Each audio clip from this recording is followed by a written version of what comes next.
Okay, so what we're doing here, just to summarize it, put it in perspective, and describe it in terms of these stages. First of all, we're trying to be fully aware and in the present moment. And we're using, since the attention is always resting on something, and if we don't select something, it's going to tend to be drifting. We give it something to rest on that is in the present moment, which is the sensations of the breath. And one thing that if you didn't already become aware of it, I would like to make you aware of, is the difference between meditating on the breath and meditating on the sensations produced by the breath. If you haven't thought about that, think about it now. When you're sitting there and your attention is focused on the breath moving in and out of your nostrils, all that is really there in your conscious awareness are a set of sensations arising and passing away, right? Constantly changing. And it's only because your mind has made a lot of associations based on past experience that you identify the source of those sensations as the breath, and as air, and as nose, and some sensations corresponding to air moving out, and some to air moving in. So the reality, though, of what's being directly experienced is sensations, and then secondarily, the mind attaching to those sensations a kind of label, a kind of recognition that this is what this is. And the sensations are the part of that is most truly in the present moment, constantly changing and unfolding. So be aware of that. So what we're doing here then is in order to aid us in our process of awareness and training the mind, is using the sensations of the breath as a preferential object of attention, and we're not trying to control or suppress anything else. So thoughts come, we let them come. Memories come, we let them come. Whatever it is, we let it be, but without losing awareness of the breath, awareness of those sensations. And then the experience that you did have and that you will continue to have to a greater degree is that you're aware of the sensations of the breath and something else comes along. And for convenience, we'll refer to all something else's as distractions, so that we have one word, okay? So a distraction comes along. And that distraction the attention may go to that distraction so briefly that there's essentially no loss in the continuity of awareness of the breath. But inasmuch as you are aware of these other things that are coming along, your attention is being diverted. And all it takes is for your attention to be diverted long enough with something, and what will happen is you'll forget about the breath. Right? So we can call this phenomenon forgetting. Then, once you've forgotten, there's a tendency for your mind to move from one thing to another, sometimes by association, or sometimes it's just the next distraction that comes along in the process. And so as a result of that, the mind will go from one thing to another thing to another, and so on. And that's what we call mind wandering. So forgetting leads to mind wandering.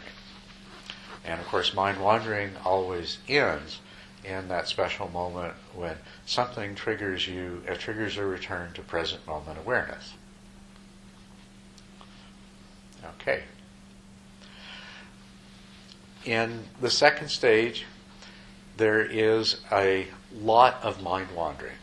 And the periods of time that you are able not to lose the awareness of the breath they tend to be short compared to the periods of mind wandering.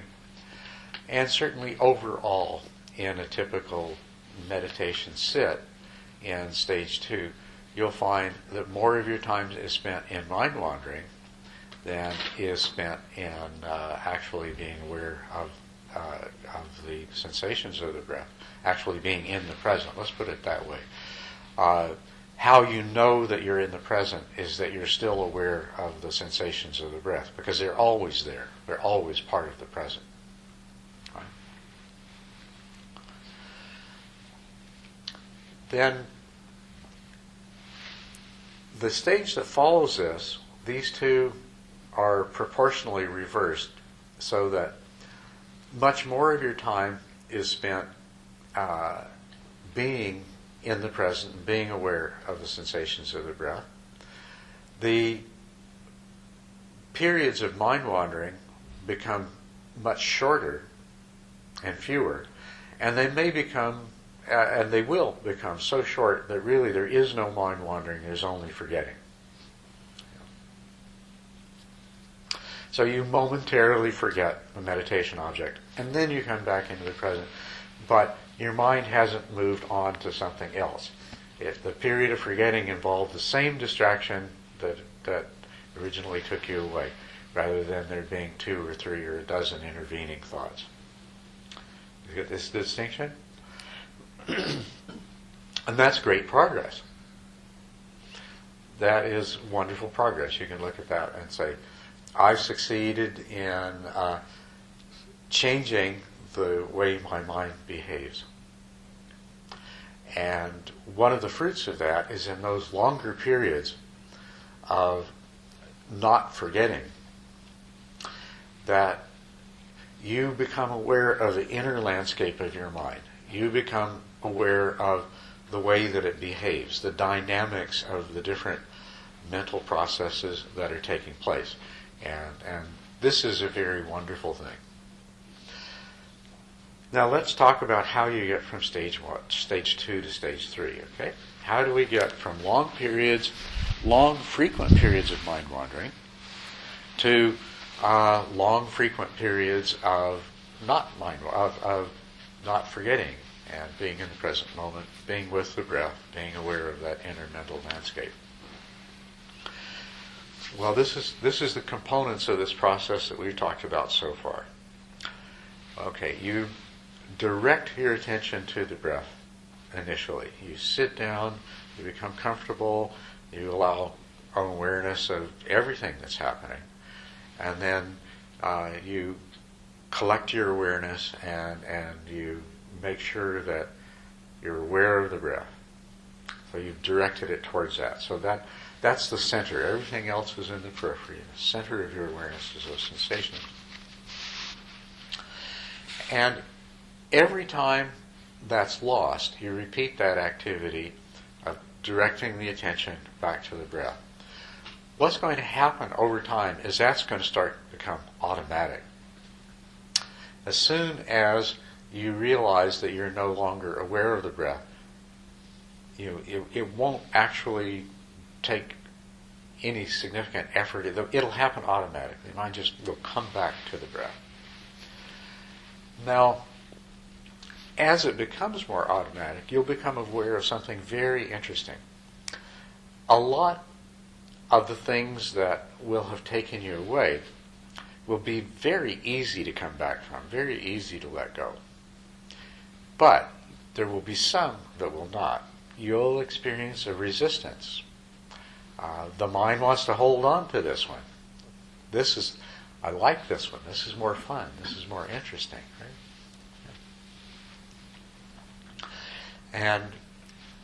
And so there's a certain learning involved just becoming aware of that distinction. So you might, when that happens, when you have that distinct experience, that sort of, aha, my mind wants to cling to this one, then don't try to yank it away. Take a moment to just see what's happening. Aha, well, what is the nature of this thought? that's not the same as diving back into the thought and getting lost in it again, because you've already come out of it. You're already in the present, and the thought's there. So you don't dive back into it, but you take a moment to just look it in the face and see what its nature is, and to have some understanding of it. And of course, that means some understanding of yourself, why you're drawn to this, and why you hold to this. And so you just take a little bit to reflect on that, and then when you feel, you'll feel that, okay, now I'm ready to go back to the breath. The hold that the attraction that particular thought has will loosen its grip, and then you return your attention to the breath. So in all of this, what you're doing is you're exercising the faculty of directed attention, and it will become more and more smooth and easy and automatic. And of course, even when you haven't forgotten, even when you haven't had mind wandering, it is directed attention. I think it was Neil last night that was saying the sustained attention and directed attention aren't really that different, and that's true. The automatic process of directed attention, as you've trained your mind, as the attention starts to move away in another direction, will just automatically bring it back. And that's what you want. So that's one component that you train. And you train it through repetition. So don't be concerned with how many times you forget the meditation object and need to direct your attention back. Because every time you do it, you're exercising that particular ability, and it's going to become stronger and more natural. Right? So what all you have to do in order for that to occur is this very, very simple thing, is to have the intention to return to the breath, so long as that intention is needed.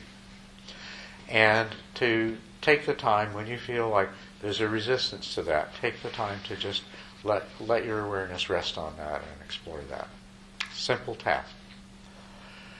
Then having originally placed your attention on the breath, or having brought your attention back to the breath, the next thing is sustaining the attention. So what's really helpful here is to engage with those sensations in some way. So take an interest. Create little challenges for your mind. There is, of course, an in-breath and an out-breath. So there is a beginning of an in-breath and an end of an in-breath, and a beginning of an out-breath and an end of an out-breath. And you can help to engage your mind by trying to become more aware of those distinctive parts of the breath cycle. And you'll notice that some are really easy to grasp. Like the point where the in-breath begins is usually very distinctive. The sudden impact of the cool air on the nostrils and the beginning of the movement is very distinctive. Whereas where the in-breath ends is not so distinctive. And you'll need to pay closer attention. You'll need to engage more fully. And it can have something of the quality of a challenge or a game to identify exactly when the in-breath begins. So do you see what I mean? So take this approach to the beginnings and the endings. And in addition to, and also as a part of that, there is a pause, a gap between the end of the in-breath and beginning of the out-breath, and between the end of the out-breath and beginning of the next in-breath. You can become aware of that as well. Or it may be that you'll become aware of that, and that will help you to become aware of exactly when the in-breath ends or the out-breath ends. Because if the beginning of the in-breath is distinct, and if the pause that precedes it is distinct, then this will help your mind focus in on the beginning of the out-breath.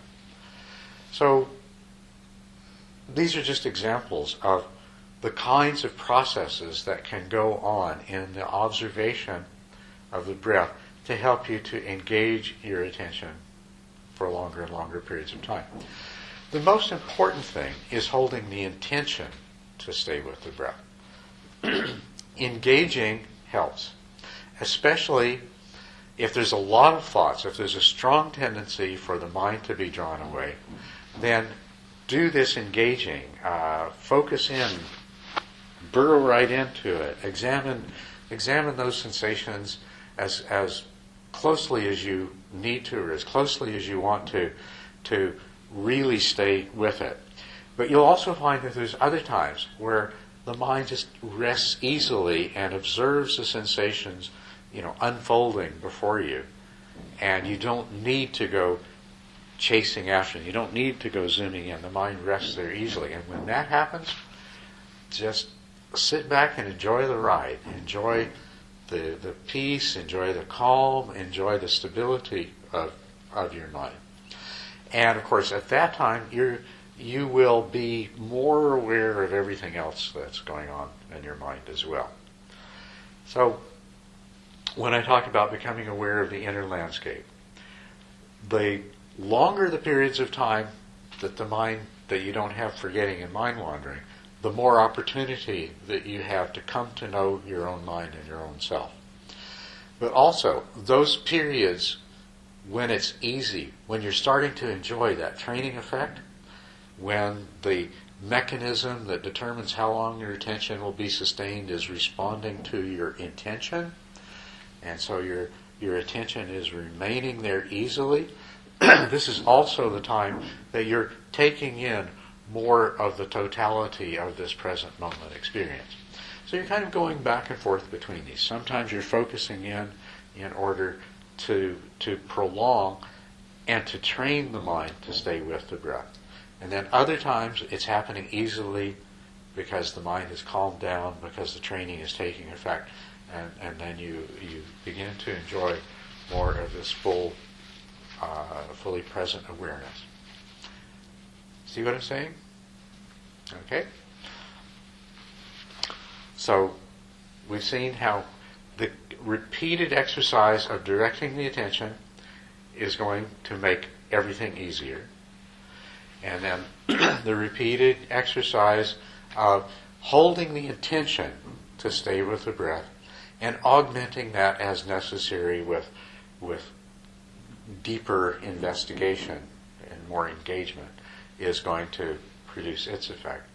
Now the third part of this is that inevitably you do have forgetting, and you may or may not have mind wandering. So there is that special moment of coming back into the present. And so you want to positively reinforce that, and you want to prolong that awareness. That moment of waking up is it is a higher state of consciousness. It is a state of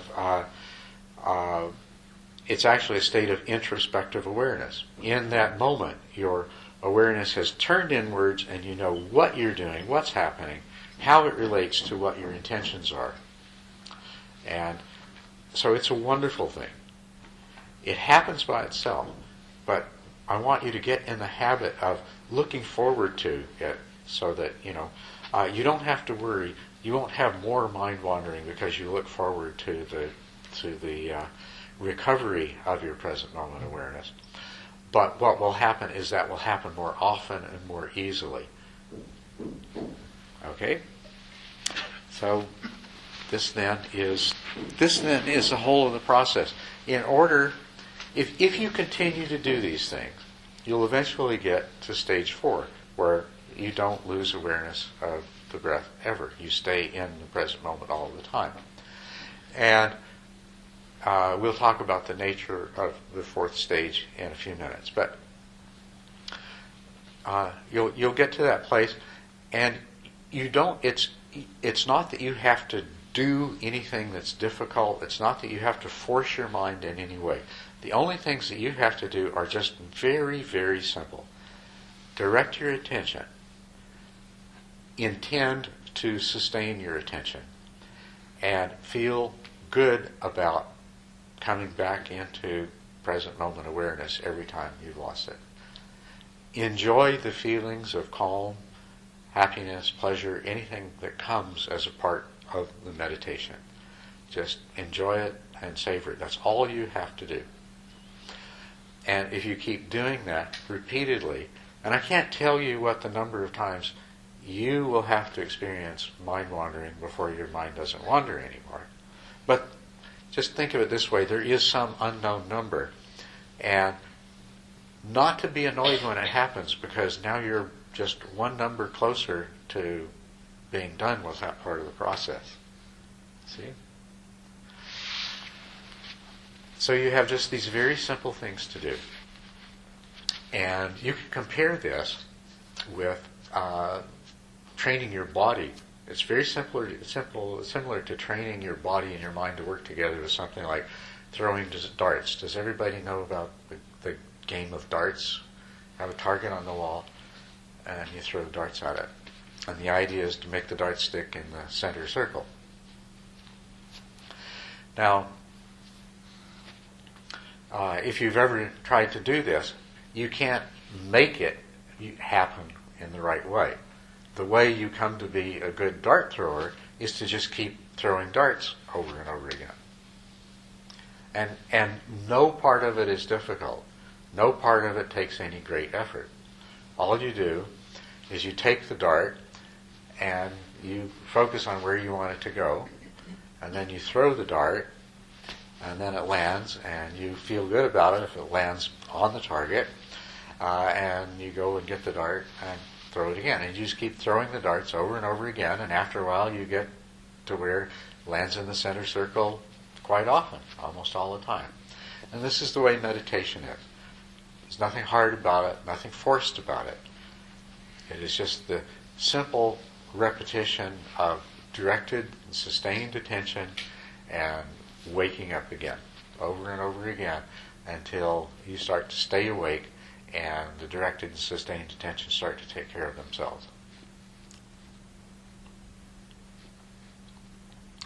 Be wary of any tendency to start thinking of, oh, this is hard, or oh, I can't do this, or oh, there's something wrong with me, maybe I better take something else, like smoking dope to relax or something. Because those kinds of thoughts, they will come up, but try to let go of them, because they only get in your way. When you think, when you get impatient because you're not making more progress, that will agitate your mind, and that will stand in the way of the effect that you're seeking. So if you can just stay in this, enjoy the meditation as much as you can, and it does have its pleasures and satisfactions all the way along. So focus on those, and don't judge, and don't be impatient. Don't blame yourself. Don't think that this is something that you can't do, because anyone can do it. People who are diagnosed with severe attention deficit disorder, admittedly, it takes them longer, but it's actually a very effective way of helping them to learn to deal with their disorder. So there really isn't anybody that can't do this. And just keep it easy. Keep it enjoyable. Okay? Yeah. So, what do you do, let's say during a sit? And, you're committed to practice this long each day, or maybe you're here in class and that darn bell hasn't gone off yet, and you start to feel anxious. Like maybe something has started to hurt, and you start to worry that you can't make up the time you are supposed to, so this anxiety arises. Yes. So could you comment on that? Yes, I will. And that's actually the very appropriate thing to talk about. So that's what we're going to talk about now, is some techniques for dealing with some of the things that will come along that interfere with you just continuously repeating the same easy, gentle process. And the ones that you'll most commonly deal with will be discomfort due to sitting, and a feeling of restlessness, anxiousness, and that. There will be others, but those are two that everybody's going to experience pretty commonly, and good ones to talk about. Now, we're not trying to shut anything out. All that we're trying to do is to exercise some intentional control over what the focus of our attention is. Now, if something comes along that keeps drawing the attention from our chosen focus to something else, if distractions come along that are sufficiently strong that they keep causing the attention to move, we can finesse the situation. Instead of fighting against it, we'll take the distraction as an object for a while. So we'll outfox the distraction. So that what happens is we haven't interrupted the basic process of training. We are still intentionally directing the attention towards whatever its focus is and sustaining it there. So if you're sitting here and your ankle begins to ache, okay, and you can stay with the breath, but then the twinges in the ankle get stronger, and your mind keeps going away from them, and a couple of times now they've made you, you've forgotten about the breath, and you've been worrying about, well, should I move, or what should I do, or, then you say, okay, well, if the attention is going to keep going there, I'm going to meditate on the pain in my ankle. And so you go ahead and meditate on the pain in your ankle. Or sometimes you'll have that feeling of restlessness, boredom, like, okay, enough of this. When's the bell going to ring? Right? And if that thought keeps coming up and it gets stronger and you start to feel uncomfortable, rather than sit there feeling uncomfortable and resisting it, then direct your attention and say, okay, I'm going to investigate this feeling. Well, how does it feel in my body to have this restlessness and anxiety? And see if there's some bodily sensations associated with that. See if there isn't some tension developing around your forehead or in your eyes or something like that. And then move on from the bodily sensations to, well, what is this thing called restlessness anyway? Let me see if I can understand what it is. And so you just meditate on the restlessness for a while. And so forth with anything that comes up. Sometimes what will happen is it'll be some worry or concern that you have. It just keeps coming back. And you don't want to get caught in the processing of the worry, but if it keeps coming back and drawing your attention away, then you can take it as the object in the same way that you do the breath. You're watching it objectively. You're just looking at it to see, oh, there it comes. Oh, now it's getting stronger. Well, now when I direct my attention to it, it goes away. Okay, and then you'll see. Well, no, it's coming back again. Just watch what happens. Just let yourself. Just keep in mind that if my mind is going to do this, I'm not going to fight against it. I'm going to go with it. I'm going to finesse the situation, and then when it goes away, and when it stops being a problem, then I can go back to using the breath as the center of my awareness. Now, in these examples here, you take the one of pain, and I'll expand on this a little bit. In terms of what will happen, you've got a pain in your ankle that's become strong enough that now you've decided that, well, since it keeps drawing my attention away, I'm going to meditate on the pain. The first time you try that, what you'll notice your mind tends to do is what it always does, is it says, my ankle hurts. I am in pain. And that just makes it even more uncomfortable.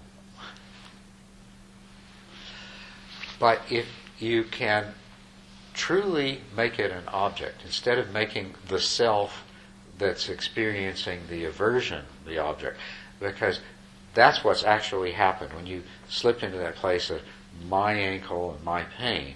You're not really taking the pain as the object of your attention. You're taking the I that doesn't like this as the object of the attention. So observe it as it is, as a sensation. Where is it? How big is it? Is it getting stronger? Is it getting weaker? Is it changing? Is it expanding, contracting, moving? What's its quality? Is it sharp? Is it dull? Is it burning? Objectively, you create that separation between the observing consciousness and the object of consciousness without jamming them together into this I-ness. And you objectively observe the pain. Now, what's going to happen? Well, there's several different possibilities. Sometimes what happens is that as you focus on it, first it just becomes more of a sensation and it's not really painful anymore, and then it may disappear entirely. So you would just resume your practice as before. Another time, it might not disappear like that, but as you investigate it, you begin to distinguish, well, what is the part of it that's just sensation, and what of it is unpleasantness that my mind is, the reaction of my mind to the sensation. And in seeing that, you might find that you can just let go of the resistance to it, and then it doesn't bother you so much anymore. It's still there, and if it doesn't bother you that much, you might be able to just go back to doing your practice as before.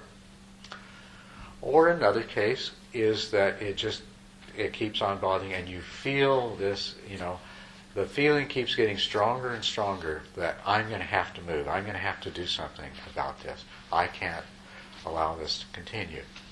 So that's fine. What you do then, you realize now that there's something else here that you can take as an object. So instead of the pain, go ahead and look at this sense of urgency you have about doing something. And notice how your mind is making a plan that, okay, I'm going to move my foot. And say, okay, I'll look at the mind making the plan. And then the attention will come that, okay, this is it, I'm going to do it now. And let it happen, but do it very mindfully. Just watch the whole thing. Okay, I'm lifting my knee, okay, I'm sliding my foot out, it relieves the pressure, and notice the reaction, oh, that feels good, okay. Then you go back to meditating until that happens again. But anytime you find yourself struggling or fighting, try to think how you might be approaching this, how you could approach this in a better way, and always take the opportunity to finesse the situation so that whatever your attention is going towards, you have intended that. If it's going to go there anyway, well, then you intend it, and that puts you back in the place of intentionally directing and sustaining your attention. The same thing is true of the feelings of restlessness that you mentioned. In the examination of them, sometimes when you examine, just by taking them as the object and in an objective way, not, oh, I'm restless, oh, I can't stand this, oh, I can't wait for the bell to ring, because there you've misdirected the attention and you've got into all this I-making. So be on guard against that and try to stay objective. Okay, there is this feeling of restlessness there. I'm going to examine it. I'm making that my new object of attention. Discover the feelings that it makes in your body. Discover the other feelings that are arising because of it. And sometimes just putting your attention on it makes it go away. It's, in a sense, taking an interest in it relieves the boredom that's behind the restlessness. Sometimes it doesn't happen that way. Sometimes you'll just keep on, you'll have that feeling that your mind is becoming increasingly agitated. So be aware of that. Okay, so this, and you'll recognize it. You may not have been consciously focused on it before in your life, but it's happened many, many times, and you'll recognize it. Oh, this is the process that takes place. First it starts out with some restlessness, then some resistance, then the mind starts getting agitated and other things start coming up. And so you get to watch the whole process take place. And yes? So that's at the workshop. Workshop at 11. Oh, workshops at 11. Oh. I'm sorry. Oh, that's the one that I talked to the other people at? Right. Here. Oh. Okay, sorry, I didn't realize that. I didn't know we'd scheduled it yet. Okay, so we're going to take a break in a few minutes, but let me just finish with this idea.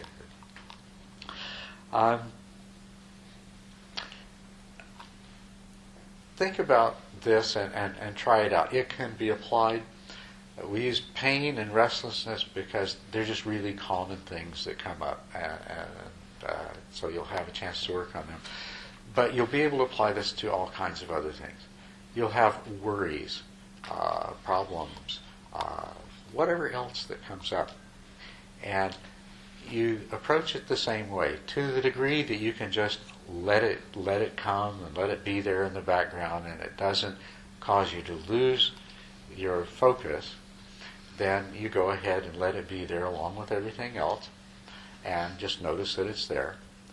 But if it keeps taking your attention away, then go ahead and take it as the object. But the most important thing is to get skilled at keeping it as an object, having an objective perspective rather than getting lost in it and identifying with it. So when one of your worries comes up, there is this tendency that it's going to be, the self is immersed in its problem and immersed in its thought processes, and there's no objectivity there, and then you're lost. You're just you've forgotten what you're doing again. So you want to maintain that objectivity so that you let the thought happen, but you see if you can let the thought happen without being caught in it. Okay, and when you get practice this just a bit, and you'll start to get good at it, and you'll find that anything that comes up can be basically be treated in this way. And it has a remarkable effect that in that state of objective awareness, at the least, it's easy to deal with, and often it just goes away. Although I'll give you one tip. If you make it your desire that it goes away, it probably won't. But if you just if you just accept that it's going to do whatever it's going to do, and you're going to get into this place of making it your meditation object and observing it, very often it will go away.